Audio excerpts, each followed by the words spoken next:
Tonight, the citizens of Somerset County can sleep well, know that a dangerous man has been taken off the streets. The nationwide manhunt for John Williams ends where it began, in Norridgewock, about 5 miles from where Corporal Cole was found dead. And actually finding out he was right there, you know, I mean, I got little kids. It's pretty scary. A collective sigh of relief as community members, law enforcement, and family take time to grieve a well-respected officer. I would tell him that I forgive him, and I would like to have him say he was sorry. Corporal Cole's brother offers forgiveness to Williams, saying it's what Gene would want. News Center Maine at 11 starts now. Good evening, I'm Chris Costa. An armed and dangerous fugitive is taken alive after 4 days of exhaustive search efforts. John Williams, age 29, was captured and led away by law enforcement officers.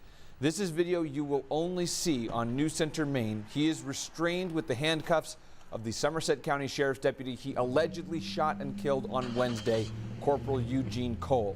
Cole was a 13-year veteran of the Sheriff's Department, a well-respected deputy, a U.S. Army veteran, father, and husband. Live from Somerset County, this is News Center Now.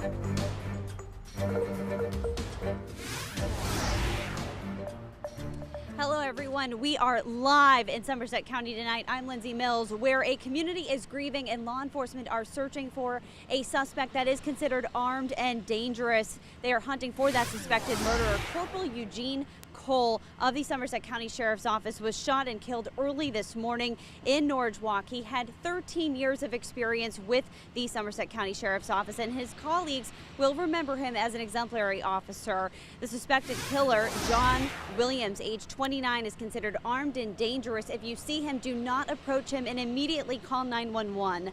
While the killer is on the loose, this is a very active scene. It remains that way at this hour. Throughout the next hour and a half, we will continue to bring you the latest information as we learn it, as they continue to track the nationwide manhunt, bringing you the latest updates and sharing what we have uncovered about the suspected shooter. Now, it started in Norridgewock at an undisclosed location very early this morning. Police say John Williams of Madison, Maine shot Corporal Eugene Cole of the Somerset County Sheriff's Office. We do not know what led to the confrontation. Officials say Williams took off in Corporal Cole's fully marked cruiser. According to the dash cam footage from the stolen vehicle, Williams went to the Cumberland Farms in Norridgewock shortly before 2 o'clock in the morning. Police say he stole something from the convenience store, though they won't say what was taken. It isn't until 5 a.m. that police say Williams ditched the stolen cruiser on Martin Stream Road. They believe he fled on foot. As far as we know, that is the last time police knew the whereabouts of John Williams. And we are expecting a live update from police on the status of this investigation. It's going to happen any moment now. We will bring that to you as it is happening. We are standing by for the latest on that from the scene. For now, let's go over to Madison, where a neighborhood is on high alert right now. Community members tell us state troopers have surrounded a home, guns drawn.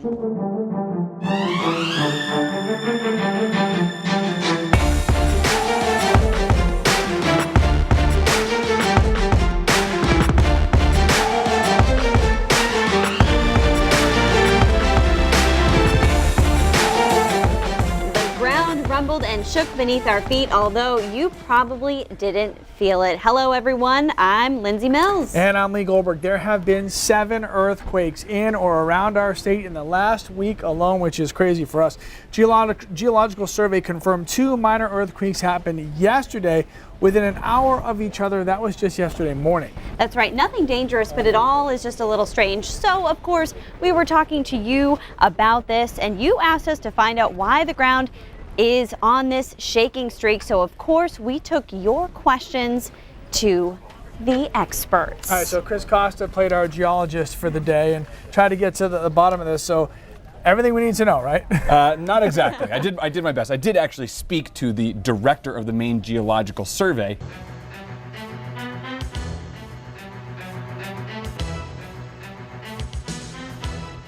Down East Maine bore the brunt of this blizzard, buried under snow, blasted by wind, bombarded by rough seas. York and Cumberland counties coped with coastal flooding. Some homes and businesses were damaged by storm surge and the astronomical high tide. Slowly but surely, the storm is moving on, leaving a lot to clean up. Good evening, I'm Pat Callahan. The blizzard that raced up the East Coast and tore through Maine today moved quickly, but it really made an impact, from impassable roads to significant coastal flooding. And it's safe to say the Storm Center team is happy to see this storm is almost over. Jess Conley is warm in the Weather Center, but Emily Milliron is freezing in Machias. Dustin Velikowski is bracing against the wind in Portland. Well, let's start with Jess tonight. And Jess, it seems these winds really don't want to quit yet.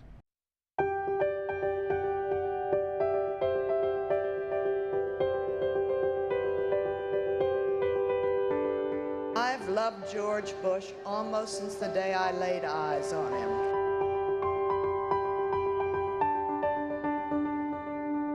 And George and I know from personal experience what it's like to have a sick child, and we are happy and grateful to know that for generations to come, you will be giving that same kind of loving care to the children of Maine and this entire region.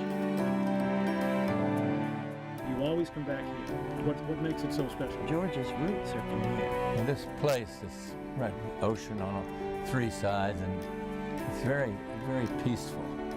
And so we like coming here for, how many years? Forever.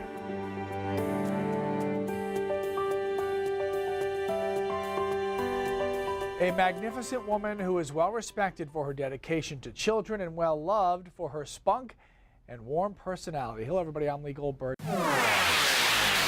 Straight ahead on News Center at 11. This is not a moment to pat ourselves on the back, not even close. We very much need to heed the lessons of what just happened here. The government shutdown is over and federal employees are going back to work. But the cause of this budget battle, a deal for DACA, is far from resolved. Also tonight.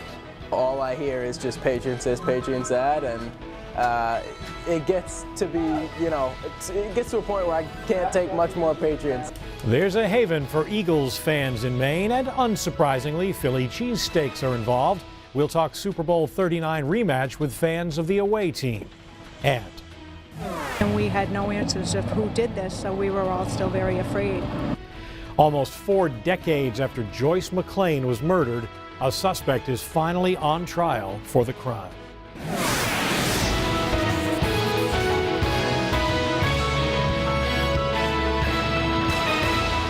Good evening, I'm Pat Callahan. We will have the latest on that murder trial in a few minutes. But first, news from Washington, where lawmakers reached a deal today to end the brief federal government shutdown. But really, the work is just getting started.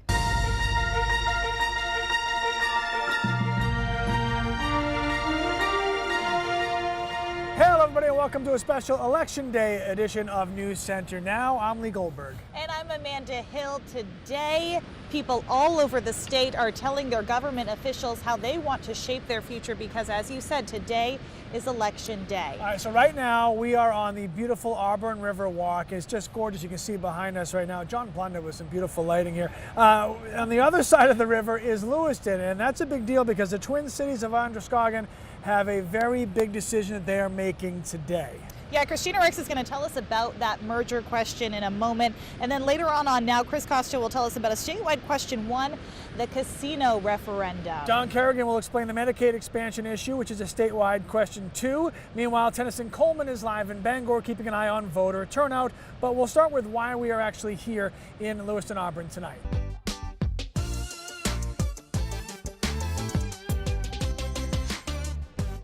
Billowing sails and creaking boats are dotting the horizon of Booth Bay for the annual Windjammers Festival, which is a celebration of Maine's shipbuilding heritage.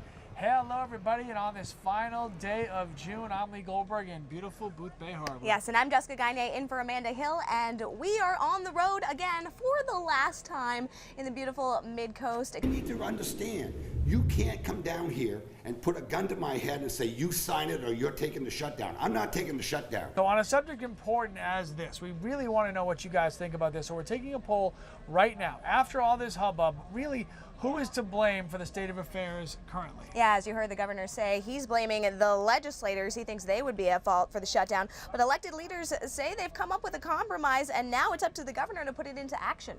So go to pulse.newscentermaine.com right now, or just open our mobile app and select the Pulse tab. It's sitting right there for you. Then you vote in our poll. Who is to blame for a possible government shutdown, the governor or the legislature? Get your votes in right now. Yeah, and we've got a whole lot more to come on now as we're on the road in Booth Bay. More Mainers are enjoying life out on the water. We took a look at the booming boat business when we come back.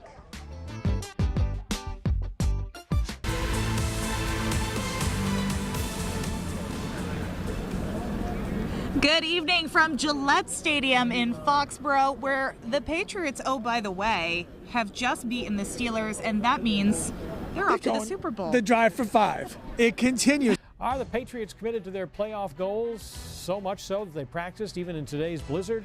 Well, not exactly. We'll explain the video that's going around on social media next. I mean, I run in all the weather, so it's not that big of a deal.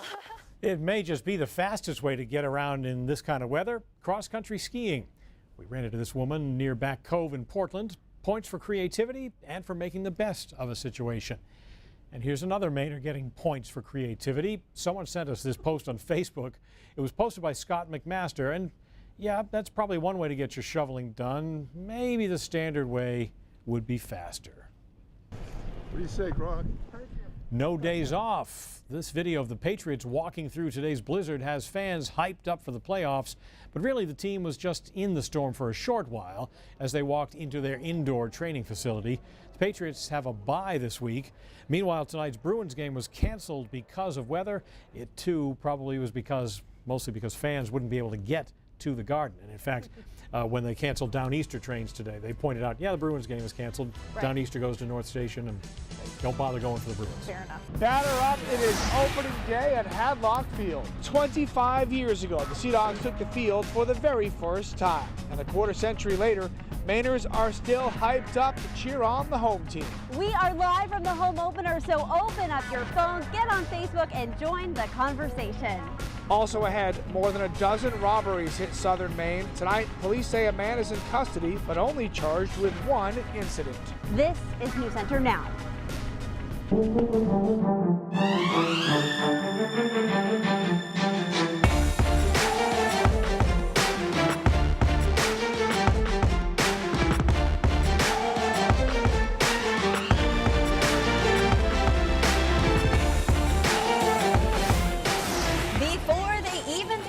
First pitch, the Sea Dogs had a devoted fan base here in Maine. 25 years ago, they were standing outside the gates of Hadlock waiting for the doors to open.